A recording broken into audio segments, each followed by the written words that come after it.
సికింద్రాబాద్లో యావన్ అనే అబ్బాయిని పొడిచి మరి చంపేశారు. ప్రేమించడం అనేది తప్పంటారా? ఎందుకు అలా స్నాప్ పెట్టడం కానీ ఇదంతా ఏంటంటారు?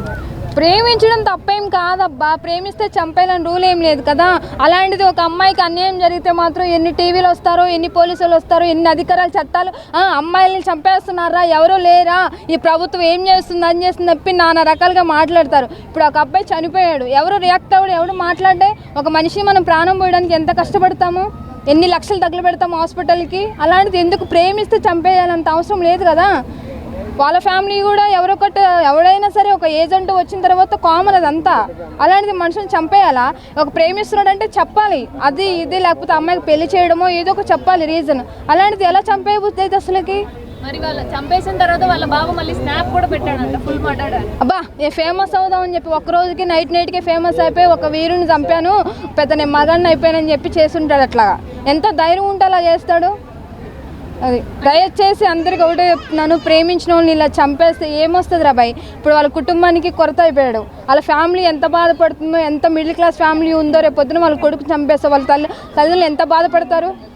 వాడు ఏమన్నా న్యాయాలు చేశాడా, పొడిచాడా, ఈ అమ్మాయిని ఏమైనా రేప్ చేశాడా, లేకపోతే నీ కట్నం ఏమిటి, నీ ఆస్తిని ఏమైనా కొట్టేశాడా? వాళ్ళు చంపడం కరెక్ట్ కాదు కదా. అమ్మాయి కూడా లవ్ చేస్తూనే ఉంది కదా, అమ్మాయి తప్పు ఉంచుకొని ఈ అబ్బాయిని చంపడం ఏంటి? అదే కదా, ఒక అబ్బాయి కానీ ఒక అమ్మాయి కానీ తప్పు చేస్తుందంటే కంపల్సరీ ఇద్దరు మిస్టేక్స్ ఉంటుంది.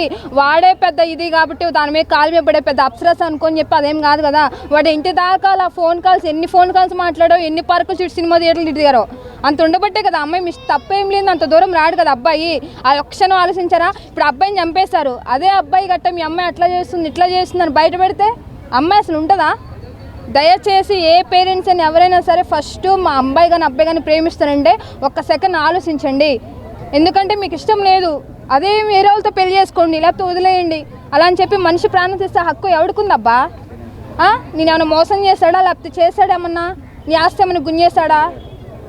అంటే వైష్ణవి రీసెంట్ గా చనిపోయింది, వైష్ణవికి న్యాయం చేయలేదు, మరి ఈ అబ్బాయికి ఏం న్యాయం చేస్తారంటుంది వాళ్ళ. వైష్ణవి అంటే పాపం ప్రేమించి దొంగన సచ్చినోడు ఇల్లరికం వెళ్ళి అట్లా చేశాడు. ఈ అమ్మాయి ఏమో కోరి అట్లా ఉంది, కేవలం అబ్బాయినే చంపేశారు. ఇప్పుడు అమ్మాయిలు చనిపోతున్నారు, 1 మంత్ వరకు టాపిక్ నడుస్తూనే ఉంది. ఇప్పుడు అబ్బాయి చనిపోయాడు, మళ్ళీ పొడిసేసి స్నాప్ పెట్టాడంట. వాడికి ఎంత ధైర్యం ఉంటే అలా పెట్టుంటాడు?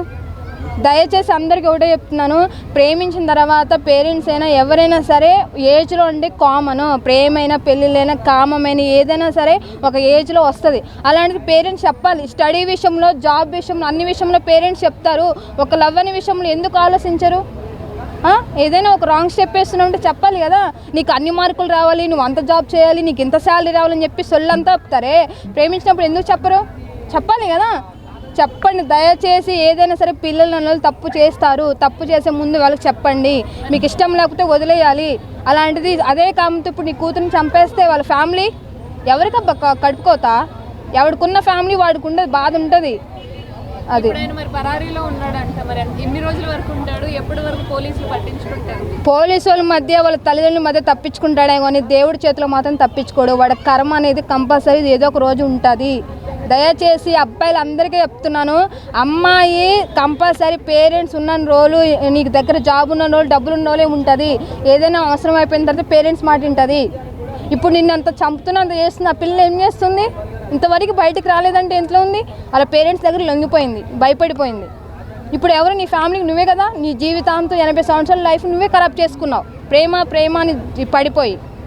దయచేసి అందరూ కూడా చెప్తున్నాను, ప్రేమించిన తర్వాత ఇష్టం ఉంటే పెళ్లి చేసుకోండి, లేకపోతే ఎవరి దారి వాడు చూసుకోండి. అలా అని చెప్పి ఇష్టానుసారంగా ఎవడు పడితే వాళ్ళ అమ్మాయిలు కానీ అబ్బాయిలు కానీ చంపుకుంటూ పోతే ఈ సమాజం ఎవడుకుంటుంది రా బాయ్.